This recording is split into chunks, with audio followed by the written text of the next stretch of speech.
Alhamdulillah, puja ke Tuhan yang pujian alam langit ngan dunia, selawat salam ke Muhammadan pangule alam Rasul mulia.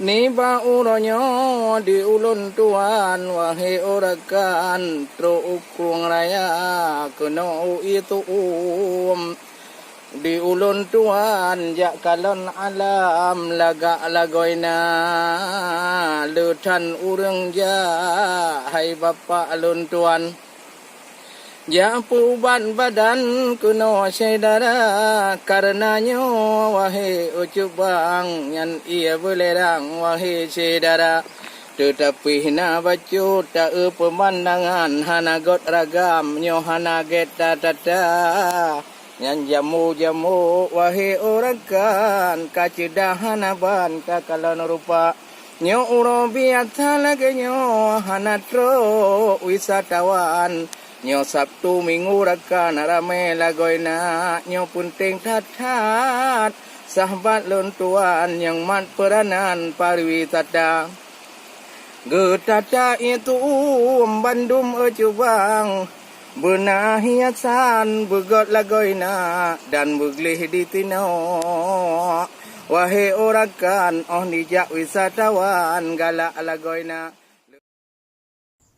Bagi saudara-saudara lun yang jak kena bak ia suum di Kurung Raya nya sebuah tempat wisata Aceh besar yang truk kena menjaga ketertiban dan di sini na tempat sauna na kulam bak mundra-mundra mano baik pun wino maupun ragam dan terjaga ketertiban ni kita yang memandu no truk hotel salat na tempat salat dan tajak kena baik sampai tempat wisata yang lagi nyo kuto dan beglih ya mungkin becut yang mendapat rahmat karena gelihnya setengah daripada iman.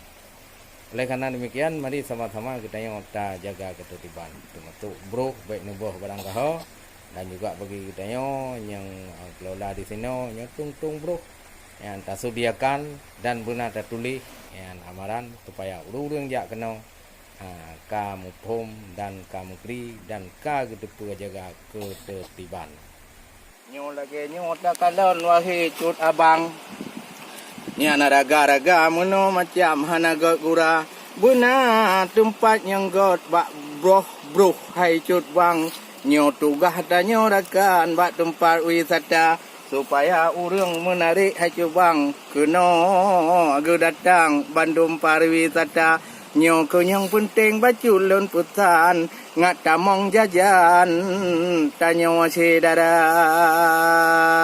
Jadi dengan naglih persatuan dan persatuan gutanya untuk tak eratkan ngat tamong peng untuk daerah masing-masing tempat pariwisatanya harus kerjasama pemerintah, rakyat dan dinas terkait penting dah supaya dengan gleh dengan jeroh ia seumnya jet tak publo puluhan anggrau dengan carong tak kemas yang kerja menyajit tak pelaku boh labu je kasau kaya hanjit tak pelaku ia madu je kedua tengok akan lentamong lom yang lo nyak wik-wik lihat.